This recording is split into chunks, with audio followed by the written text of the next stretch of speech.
విశాఖ ఉక్కును ఐక్యంగా కాపాడుకుందాం. విశాఖ ఉక్కును ఐక్యంగా కాపాడుకుందామని రాష్ట్ర తెలుగుదేశం అధ్యక్షులు గాజువాక నియోజకవర్గ శాసనసభ్యులు పల్లా శ్రీనివాస్ స్పష్టం చేశారు. స్టీల్ ప్లాంట్ పరిరక్షణకు అవసరమైన రాష్ట్ర ప్రభుత్వం ఆధీనంలో ఉన్న గర్భం మ్యాంగనీస్ మైన్, కింతాడ క్వడ్జీ మైన్, సారిపల్లి ఇసుక రీచ్లను ఈ నెలలోనే విశాఖ ఉక్కు కేటాయించే విధంగా రెన్యువల్ సమస్యను పరిష్కరిస్తానని ఆయన భరోసా ఇచ్చారు. దీనిని రక్షించడమే నా ప్రధాన ఆశయంగా పనిచేస్తానన్నారు. రాష్ట్రంలో ఏ పదవి ఇచ్చినా దీని రక్షణ ముందు నాకు తృణాపాయమని ఆయన అన్నారు. విశాఖ జిల్లా స్టీల్ ప్లాంట్ను భావితరాలకు అందించడమే నా ప్రధాన ధ్యేయమని స్పష్టం చేశారు. నా మీద నమ్మకం ఉంచి మీరు పోరాటాన్ని కొనసాగిస్తూ దానికి అవసరమైన కార్యక్రమాలను మనమందరం కలిసి నిర్మించుకుందామని చెప్పారు.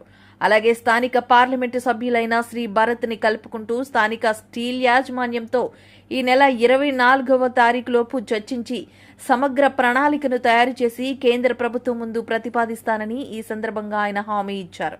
ఈ కార్యక్రమంలో ఎస్కోట శాసనసభ్యురాలు కోళ్ల లలితా కుమార్, కార్పొరేటర్లు బోండా జగన్, ముల్లి ముత్యాల నాయుడు, పల్లా శ్రీను, పుల్లి రమణారెడ్డి తదితరులతో పాటు పోరాట కమిటీ ప్రతినిధులు D Adinarayana, Mantri Rajasekhar, J Ayodhyaram, KSN Neerukonda Ramachandra Rao, Vella Rammohan Kumar, U Ramaswamy, Ganapathi Reddy, Kommineni Srinivas, V Prasad తదితరులతో పాటు పోరాట కమిటీ ప్రతినిధులు మరియు అధిక సంఖ్యలో కార్మికులు, నిర్వాసితులు పాల్గొన్నారు.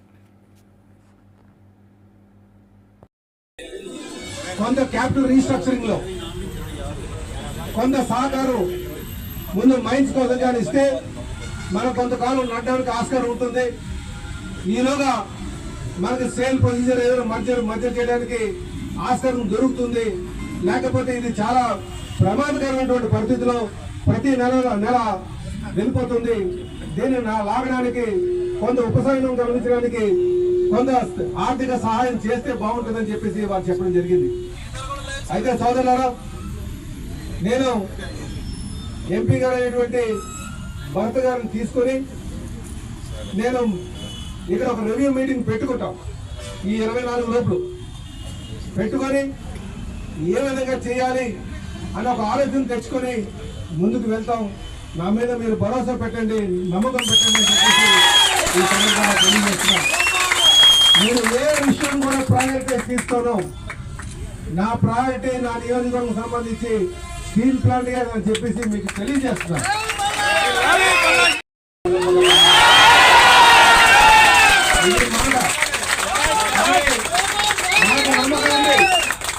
నాకు నమ్మకం ఉంది.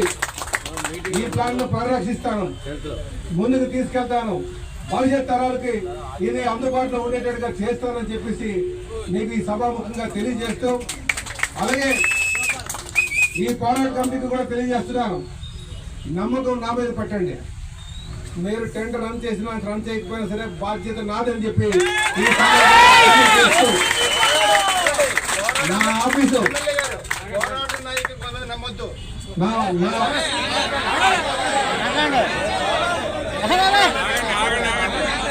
నేను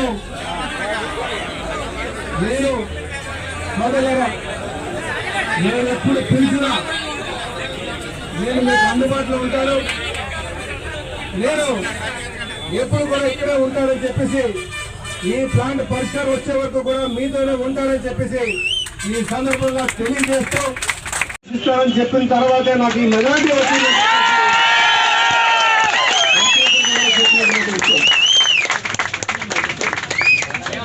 సోదరులారా, అందుకే నిన్న నాకు తెలుగుదేశం పార్టీ రాష్ట్ర అధ్యక్షుడిగా నియమిస్తూ పత్రం తీసుకున్నాను. నిన్న సాయంకాలం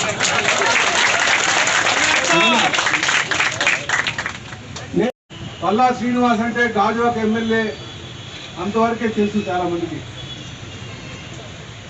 కానీ ఈ మెజార్టీతో స్టీల్ ప్లాంట్ బాధ్యత నా నెత్తి మీద ఉంది.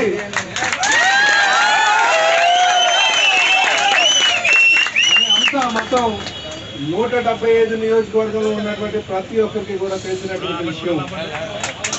అందుకే నేను ఏ సందర్భంలో అయినా మీకు ఇంత మెజారిటీ ఎలా వచ్చింది పాల్గొన్నారు. స్పెషల్ ఫ్లైట్లు వేసుకొని ట్రైన్లు వేసుకొని పాల్గొన్నారంటే ఇది భారతదేశానికి కాదు ప్రపంచంలో ఒక రికార్డు చరిత్ర అన్నమాట. ఎందుకంటే తెలుగు వారందరూ కూడా ఈ నాయకులు. తెలుగు వారి యొక్క పోరాటం విశాఖ ఉక్కు. ఆ ఉద్యమానికి మళ్ళా మీకు ఈ అవకాశం వచ్చిందనమాట. ఈ అవకాశాన్ని తప్పకుండా సద్వినియోగం చేస్తారని చెప్పేసి మేము ఆశిస్తున్నాం. మీతో పాటు మీ నాయకత్వాన్ని